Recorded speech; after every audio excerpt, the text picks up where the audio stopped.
Hello दोस्तों, स्वागत है आपका हमारे YouTube channel target exam only में। क्लास शुरू करने से पहले सबसे पहले हम अपने फ्री बैच के बारे में देख लेते हैं। हमारा यूट्यूब चैनल का नाम है टारगेट एग्ज़ाम ओनली में। इसमें हमने टारगेट फ्री बैच चलाया है किसके लिए? यूपी डीएलएड सत्र 2023 से 25 वाले में। ठीक है, हमारे फ्री बैच का नाम है target free batch. Target free batch जिसमें हमने अपना टारगेट रखा है 90+ % लाने का। ठीक है, 90+ % लाने का। ये बैच जो है हमने 11 नवंबर को शुरू किया है। अब इसका क्लास का टाइमिंग देख लेते हैं। सुबह 8 बजे अंग्रेजी की क्लास होगी। सुबह 10 बजे विज्ञान की क्लास होगी, यानी कि मेरी होगी, जिसमें मैं साइंस का कंप्लीट सिलेबस कराऊंगी और प्रैक्टिस भी कराऊंगी। ठीक है, कंप्लीट सिलेबस कराऊंगी और प्रैक्टिस कराऊंगी। इससे शाम को 8 बजे हमारी सामाजिक अध्ययन की क्लास है, सोशल साइंस की क्लास है। और रात में शाम को 9 बजे हमारी गणित की क्लास है, जिसमें सर मैथ का कंप्लीट सिलेबस कराएंगे प्लस प्रैक्टिस भी कराएंगे। तो जुड़ना ना भूलें हमारे free batch target free batch में। ठीक है, तो जुड़ना ना भूलें हमारा टारगेट फ्री बैच से। ठीक है, चैनल पर नए हैं तो चैनल को सब्सक्राइब करें और बेल आइकन को प्रेस करें। अब हम शुरू करते हैं अपनी क्लास। मैं आपको विज्ञान पढ़ाती हूँ। आज की हमारी यूनिट है यूनिट 3 कार्य और ऊर्जा। इसका हमने पार्ट 2 इसका हमने पार्ट 2 कल करा दिया था। आज हमारा पार्ट 3 है। ठीक है, आज हमारा पार्ट 3 है, जिसमें मैं आज आपके लिए प्रैक्टिस कराऊंगी। और ये क्लास है यूनिट 3 का, ये हमारा आखिरी क्लास है, जिसमें मैं आज आपको प्रैक्टिस कराऊंगी जो भी मैंने पढ़ाया है। और ये हमारी यूनिट कंप्लीट हो जाएगी। इससे बाहर इस यूनिट से कोई भी क्वेश्चन नहीं आएगा। चैनल पर नए हैं तो चैनल को सब्सक्राइब कर लें, बेल आइकन को प्रेस कर लें। आप लोग सब्सक्राइब नहीं करते हैं, ना ही लाइक करते हैं, तो आप सबसे पहले चैनल को सब्सक्राइब करें और लाइक करें। ठीक है, अगर आपने मेरी पिछली क्लासेस नहीं देखी हैं तो डिस्क्रिप्शन बॉक्स में लिंक पड़ा है। ठीक है, प्लेलिस्ट बना दी है मैंने पूरे क्लास की। ठीक है, सकते हैं। ठीक है, तो शुरू करते हैं हम अपना क्लास। पहला क्वेश्चन है, ऊर्जा का मापन कैसे करेंगे, स्पष्ट कीजिए। ऊर्जा का मापन कैसे करेंगे, स्पष्ट कीजिए। तो इसका आंसर है ऊर्जा का मापन किसी वस्तु की कार्य करने की क्षमता को उसकी ऊर्जा कहते हैं। किसी वस्तु के कार्य करने की क्षमता को क्या कहते हैं? ऊर्जा कहते हैं। अतः प्रत्येक कार्य करने वाली ऊर्जा में, मतलब प्रत्येक कार्य करने वाली वस्तु में कोई ना कोई ऊर्जा जो या कुछ ना कुछ ऊर्जा निहित होती है। जैसे फेंकी गई ईंट खिड़की के शीशे को तोड़ सकती है तथा जलता हुआ कोयला जलकर भाप में बदल सकता है आदि। इसका मात्रक देख लेते हैं। ऊर्जा का एमकेएस पद्धति में मात्रक जूल होता है। नेक्स्ट क्वेश्चन देखते हैं, क्वेश्चन नंबर 2। ऊर्जा से आप क्या समझते हैं, समझाइए। ऊर्जा जो किसी वस्तु में कार्य करने की क्षमता पैदा करती है या उत्पन्न करती है, ऊर्जा कहलाती है। अर्थात कार्य करने की क्षमता को ऊर्जा कहते हैं। नेक्स्ट देखते हैं, यांत्रिक ऊर्जा, मैकेनिकल एनर्जी। किसी वस्तु में केवल यांत्रिक कारणों से कार्य करने की जितनी क्षमता होती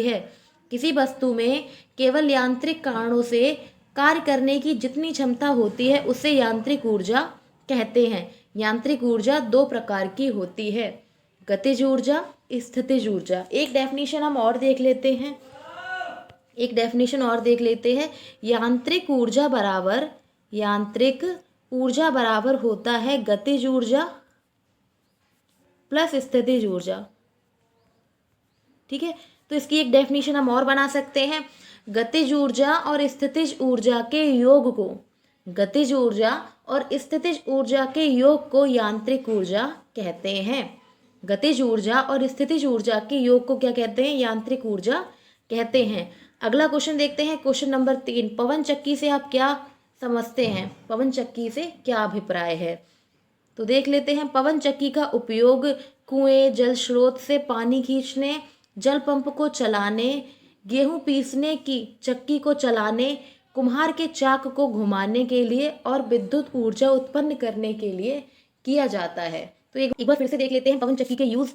पवन चक्की का उपयोग कुएं व जल स्रोत से पानी खींचने में, जल पंप को चलाने हेतु व गेहूं पीसने वाली चक्की को चलाने के लिए पवन चक्की का प्रयोग करते हैं। इसी प्रकार कुम्हार का चाक को घुमाने के लिए व विद्युत ऊर्जा व विद्युत ऊर्जा उत्पन्न करने में हम पवन चक्की का प्रयोग करते हैं। अब देखते हैं पवन ऊर्जा द्वारा पाल नाव को खेना। पवन ऊर्जा द्वारा पाल नाव को खेना। नाव को पानी में चलाने के लिए पवन ऊर्जा का उपयोग करते हैं। नाव को पानी में चलाने के लिए पवन ऊर्जा का प्रयोग करते हैं। इसके लिए नाव में लकड़ी का एक खंभा लगाकर उस पर एक बड़ा कैनवास कपड़ा लगाते हैं जिसे पाल कहते हैं। इसका मतलब मैं आपको बताती हूँ क्या है कि नाव को पानी में चलाने के लिए पवन ऊर्जा का प्रयोग करते हैं। तो नाव में पवन ऊर्जा का प्रयोग क्यों करते हैं? दिशा दिखाने के लिए, हम दिशा बताने के लिए हम पवन ऊर्जा का प्रयोग करते हैं। इसके लिए हम क्या करते हैं, तो इसके लिए नाव में, जैसे कि ये हमारी एक नाव हो गई, इस नाव में एक खंभा लगाते हैं। ठीक है, इस नाव में एक खंभा लगाते हैं जिसमें एक कैनवास कपड़ा बांध देते हैं, जिससे ये डायरेक्शन बताती है कि कौन सी दिशा किधर है। ठीक है, ये हमारी दिशा का ज्ञान कराती है। इसको क्या कहते हैं, नाव में कपड़ा लगाने को क्या कहते हैं? पाल कहते हैं। ठीक है, पाल कहते हैं। अगला क्वेश्चन देखते हैं, क्वेश्चन नंबर 4, सौर सेल के उपयोग बताइए। चैनल पर नए हैं, चैनल को सब्सक्राइब करने और चैनल क्लास अच्छी लगे तो लाइक भी करते रहें। आप लोग लाइक नहीं करते हैं। सोलर सेल के उपयोग, इसके उपयोग जो हैं वो निम्नलिखित हैं। तो पहला देखते हैं, कृत्रिम उपग्रह तथा अंतरिक्ष में सौर सेल, कृत्रिम उपग्रह तथा अंतरिक्ष में सौर ऊर्जा को विद्युत ऊर्जा प्राप्त करने हेतु हम सोलर सेल का प्रयोग करते हैं। नेक्स्ट पॉइंट है हमारा, लाइट हाउस में विद्युत ऊर्जा प्राप्त करने में, लाइट हाउस में विद्युत ऊर्जा प्राप्त करने में हम सोलर सेल का प्रयोग करते हैं। अगला पॉइंट है पॉइंट नंबर 3, जल पंप, रेडियो तथा टीवी अभिग्रहियों को प्रचलित करने में। जल पंप, रेडियो तथा टीवी को चलाने या प्रयोग में लाने के लिए हम किसका प्रयोग करते हैं? सोलर सेल का प्रयोग करते हैं। अगला पॉइंट है पॉइंट नंबर 4, प्रकाश स्तंभों को विद्युत शक्ति प्रदान करने के लिए, प्रकाश स्तंभों को विद्युत शक्ति प्रदान करने के लिए सोलर सेल का प्रयोग करते हैं। नेक्स्ट पॉइंट है हमारा पॉइंट नंबर 5, समुद्र तट से दूर निर्मित खनिज तेल के कुएं को खोदने में आवश्यक विद्युत शक्ति प्राप्त हेतु हेतु।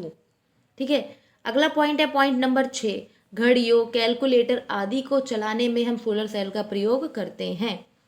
अगला क्वेश्चन देखते हैं, क्वेश्चन नंबर 5, नाभिकीय ऊर्जा क्या है, इसका उपयोग बताइए।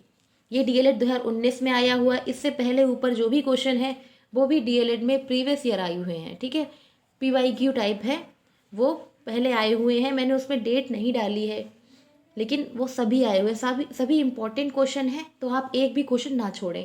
देखते हैं नाभिकीय ऊर्जा, देखते हैं नाभिकीय ऊर्जा क्या है, इसका उपयोग। नाभिकीय ऊर्जा, नाभिकीय ऊर्जा वह ऊर्जा है जिसे नियंत्रित नाभिकीय अभिक्रिया से उत्पन्न किया जाता है। नाभिकीय ऊर्जा वह ऊर्जा है जिसे नियंत्रित नाभिकीय ऊर्जा से उत्पन्न किया जाता है। वर्तमान समय में विद्युत उत्पादन के लिए वाणिज्य संयंत्र नाभिकीय विखंडन का प्रयोग करते हैं। वर्तमान समय में जो विद्युत का उत्पादन, मतलब विद्युत बनाने में वाणिज्य संयंत्र नाभिकीय ऊर्जा का विखंडन के रूप में इसका उपयोग करते हैं। ठीक है, नाभिकीय रिएक्टर से प्राप्त ऊष्मा, नाभिकीय रिएक्टर से प्राप्त ऊष्मा पानी को गर्म करके भाप बनाने में काम आती है। नाभिकीय रिएक्टर से जो प्राप्त ऊष्मा होती है उसका प्रयोग हम पानी को गर्म करके भाप में प्रयोग करते हैं। ठीक है, पानी को भाप में, मतलब गर्म करके भाप बनाने में काम करते हैं। ठीक है, और फिर बिजली उत्पन्न करने हेतु इस्तेमाल किया जाता है। बिजली उत्पन्न करने में भी हम किसका प्रयोग करते हैं? नाभिकीय ऊर्जा का प्रयोग करते हैं। इसके उपयोग देख लेते हैं। बिजली उत्पादन में, मतलब बिजली को बनाने में हम नाभिकीय ऊर्जा का उपयोग करते हैं, और आणविक बमों के निर्माण हेतु हम नाभिकीय ऊर्जा का उपयोग करते हैं।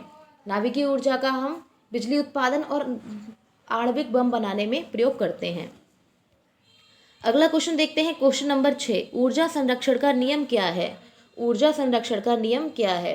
तो देख लेते हैं। ऊर्जा संरक्षण के नियम के अनुसार ऊर्जा का विनाश नहीं किया जा सकता, केवल एक प्रकार की ऊर्जा का दूसरे प्रकार की ऊर्जा में परिवर्तन किया जा सकता है। ऊर्जा को ना उत्पन्न किया जा सकता है, ना ही नष्ट किया जा सकता है, अतः ब्रह्मांड की संपूर्ण ऊर्जा सदैव नियत रहती है। तो इसको हम एक बार समझा देते हैं कि किस प्रकार है। ऊर्जा को हम नष्ट नहीं कर सकते, उसका विनाश नहीं किया जा सकता, बल्कि ऊर्जा को एक रूप से दूसरे रूप में बदला जा सकता है। किस प्रकार से?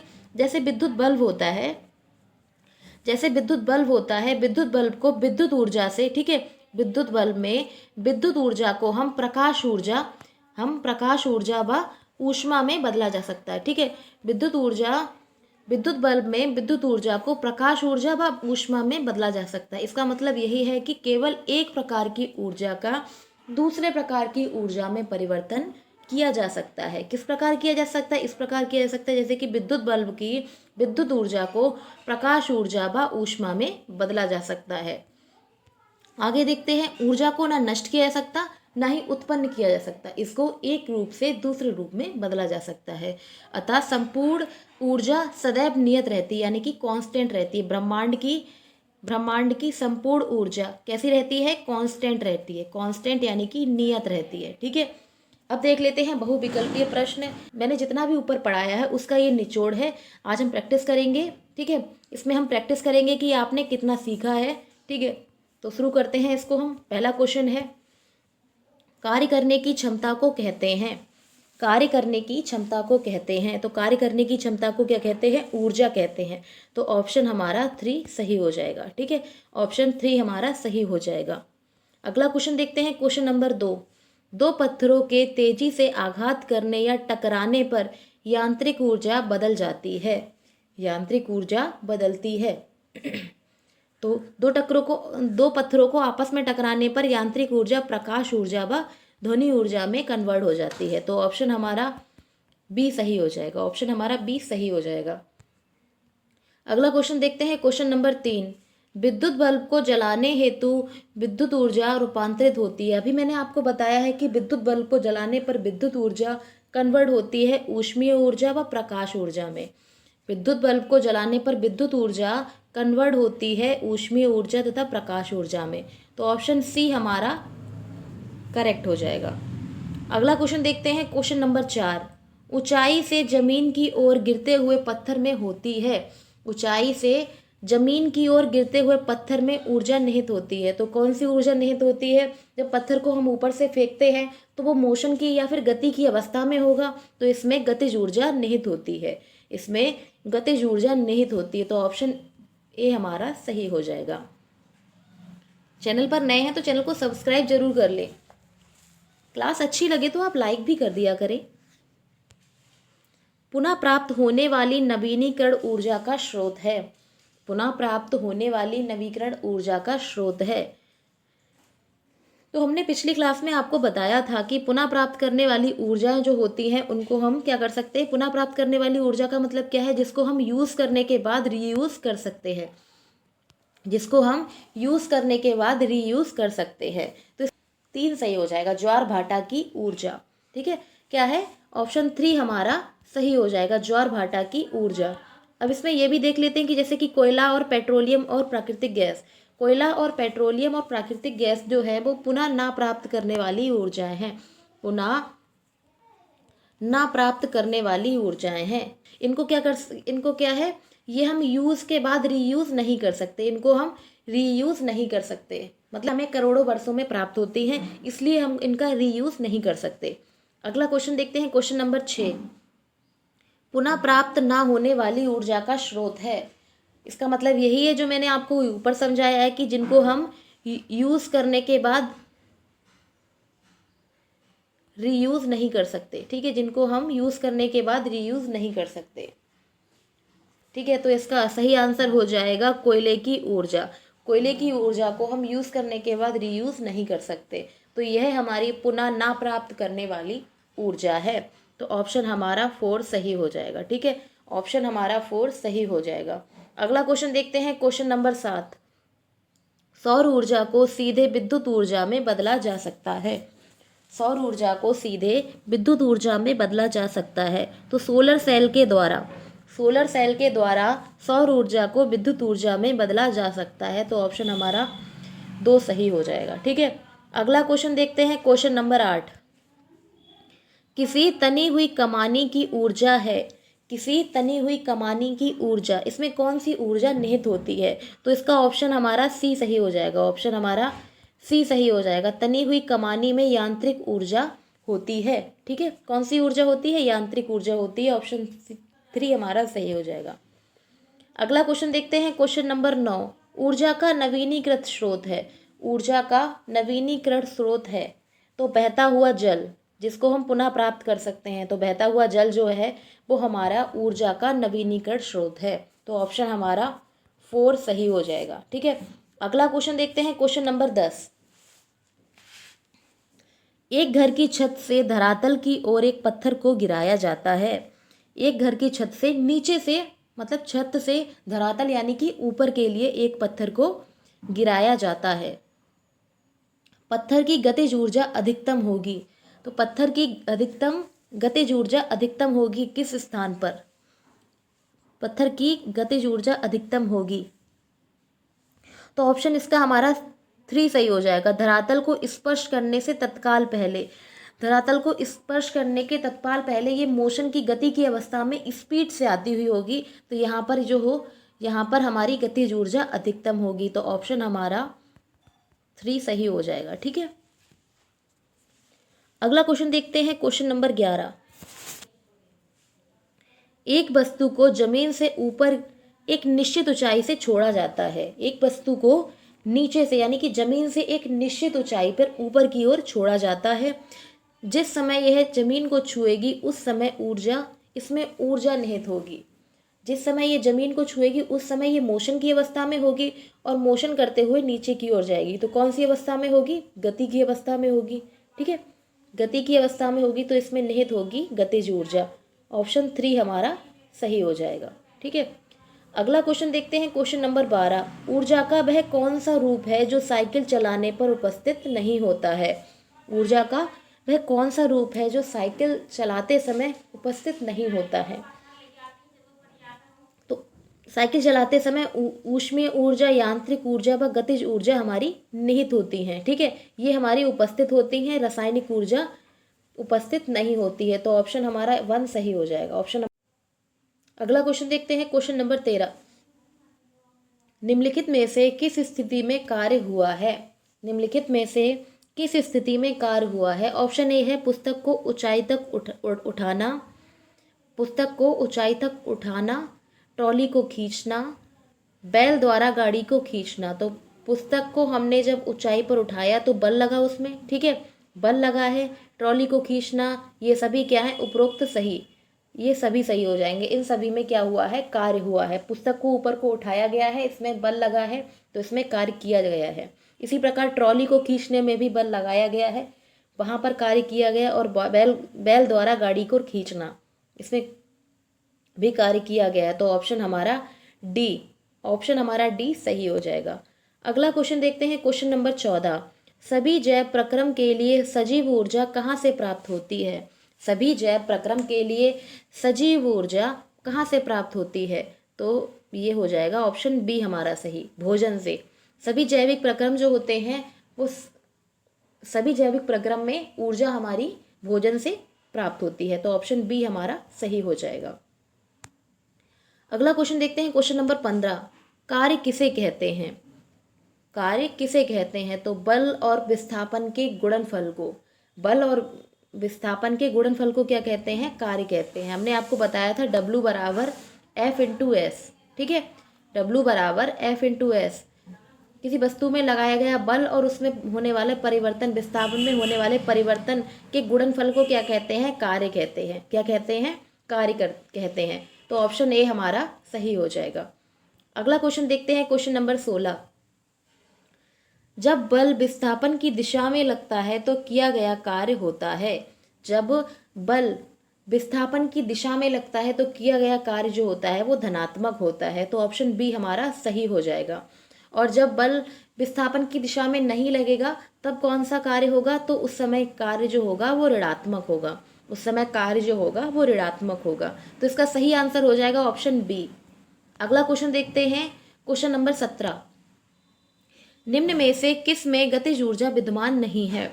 निम्न में से किस में गतिज ऊर्जा विद्यमान नहीं है? तो ऑप्शन ए है बहती हुई हवा, ऑप्शन बी है उड़ता हुआ हवाई जहाज, ऑप्शन सी है बांधों के पीछे जमा हुआ पानी, और ऑप्शन सी है गिरता हुआ नारियल। गिरता हुआ नारियल, बहती हुई हवा व उड़ता हुआ हवाई जहाज में कौन सी ऊर्जा निहित है? तो इसमें गतिज ऊर्जा निहित है। तो ऑप्शन गतिज ऊर्जा निहित है। तो ऑप्शन सी हमारा सही हो जाएगा। ऑप्शन सी हमारा सही हो जाएगा कि बांधों के पीछे जमा किया हुआ पानी, बांधों के पीछे जमा किया हुआ पानी में गतिज ऊर्जा विद्यमान नहीं होगी। तो ऑप्शन सी हमारा करेक्ट हो जाएगा। अगला क्वेश्चन देखते हैं, क्वेश्चन नंबर 18। जिस वस्तु पर कार्य किया जाता है उसमें ऊर्जा होती है। तो ऊर्जा की क्या होती है? जब हम किसी वस्तु पर कार्य करते हैं तो हमारी ऊर्जा में कमी आती है, यानी कि ऊर्जा में हानि होती है। किसी कार्य को करने के लिए हमें ऊर्जा की आवश्यकता होती है, तो इससे ऊर्जा खर्च होगी तो ऊर्जा की कमी होगी, यानी कि हानि होगी। तो ऑप्शन बी हमारा सही हो जाएगा। अगला क्वेश्चन देखते हैं, क्वेश्चन नंबर 19। जूल मात्रक है। जूल मात्रक है, तो जूल जो है वो कार्य और ऊर्जा दोनों का मात्रक है। जूल मात्रक है कार्य और ऊर्जा का। ऑप्शन 3 हमारा सही हो जाएगा। ठीक है, अगला क्वेश्चन देखते हैं, क्वेश्चन नंबर 20। अगर चैनल को सब्सक्राइब नहीं किया है तो आप चैनल को सब्सक्राइब भी कर लें और लाइक भी कर दिया करें। बल का एसआई मात्रक है। बल का एसआई मात्रक है, तो ऑप्शन बी हमारा सही हो जाएगा। ऑप्शन बी हमारा सही हो जाएगा, न्यूटन। बल का एसआई मात्रक है न्यूटन। अगला क्वेश्चन देखते हैं, क्वेश्चन नंबर 21। अगला क्वेश्चन देखते हैं, क्वेश्चन नंबर 21। एमकेएस पद्धति में कार्य का मात्रक है। एमकेएस पद्धति में कार्य का मात्रक है जूल। ऑप्शन 3 हमारा सही हो जाएगा। एमकेएस पद्धति में कार्य का मात्रक है जूल। अगला क्वेश्चन देखते हैं, क्वेश्चन नंबर 22। 1 जूल होता है। 1 जूल होता है, तो फॉर्मूले से देखते हैं। कार्य बराबर होता है बल गुणा विस्थापन। ठीक है, बल गुणा विस्थापन। इसके मात्रक देख लेते हैं। कार्य का मात्रक जो होता है वो जूल होता है, बल का मात्रक न्यूटन होता है, वह विस्थापन का मात्रक जो होता है वो मीटर होता है। तो इसी प्रकार से हम इसको एक की फॉर्म में लिख सकते हैं कि 1 जूल बराबर होता है 1 न्यूटन। ठीक है, 1 न्यूटन गुणा 1 मीटर। ठीक है, तो इसका सही आंसर हो जाएगा ऑप्शन ए। इसका सही आंसर हो जाएगा ऑप्शन ए। 1 जूल बराबर होगा 1 न्यूटन व 1 मीटर के। ठीक है, तो इसका ऑप्शन ए हमारा सही हो जाएगा। ऑप्शन ए हमारा सही हो जाएगा। अगला क्वेश्चन देखते हैं, क्वेश्चन नंबर 23। ऊर्जा का प्रमुख स्रोत है। ऊर्जा का प्रमुख स्रोत है, तो सही आंसर होगा ऑप्शन नंबर बी। सही आंसर होगा ऑप्शन नंबर बी, सूर्य। ठीक है, सूर्य ऊर्जा का प्रमुख स्रोत है। क्वेश्चन 24 देखते हैं। सोलर सेल में मुख्य रूप से ऊर्जा का रूपांतरण होता है। ये बीटीसी 2017 में आया हुआ क्वेश्चन। ये सारे क्वेश्चन जो हैं बहुत इंपॉर्टेंट है, मोस्ट इंपॉर्टेंट है। ठीक है, सोलर सेल में मुख्य रूप से ऊर्जा का रूपांतरण होता है। सोलर सेल में ऊर्जा का रूपांतरण प्रकाश ऊर्जा से विद्युत ऊर्जा में होता है। सोलर सेल में, अगला क्वेश्चन देखते हैं। सोलर सेल में मुख्य रूप से ऊर्जा का रूपांतरण होता है, तो प्रकाश ऊर्जा का विद्युत ऊर्जा में रूपांतरण होता है, तो ऑप्शन ए हमारा सही हो जाएगा। अगला क्वेश्चन देखते हैं, क्वेश्चन नंबर 25। यांत्रिक ऊर्जा क्या है? मैंने ऊपर ही बताया है कि यांत्रिक ऊर्जा गतिज ऊर्जा व स्थितिज ऊर्जा के योग को यांत्रिक ऊर्जा कहते हैं, तो ऑप्शन सी हमारा करेक्ट हो जाएगा। ऑप्शन सी हमारा करेक्ट हो जाएगा। अगला क्वेश्चन देखते हैं, क्वेश्चन नंबर 26। निम्न में से किस में स्थितिज ऊर्जा विद्यमान है? निम्न में से किस में स्थितिज ऊर्जा विद्यमान है? ऑप्शन ए है खींचा हुआ रबर बैंड। ऑप्शन बी है बांधों के पीछे जमा हुआ पानी। ऑप्शन सी है दौड़ता हुआ खिलाड़ी, और ऑप्शन डी है किसी ऊंचाई पर उठाई हुई वस्तु। तो इसका सही आंसर हो जाएगा दौड़ता हुआ खिलाड़ी। दौड़ता हुआ खिलाड़ी में गतिज ऊर्जा निहित है। ठीक है, गतिज ऊर्जा निहित है, जबकि खींचा हुआ रबर बैंड, बांधों के पीछे जमा हुआ पानी और किसी ऊंचाई पर उठाई हुई वस्तु को उसमें स्थित ऊर्जा निहित है, तो ऑप्शन सी हमारा करेक्ट हो जाएगा। तो ये थी DElEd second semester unit 3 science का यूनिट 3 कार्य और ऊर्जा, जिसमें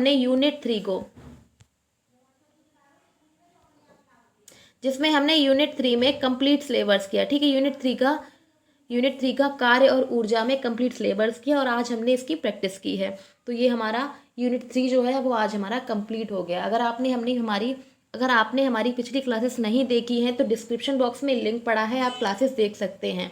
चैनल को नए हैं तो चैनल को सब्सक्राइब करें और बेल आइकन को प्रेस करें। Thank you.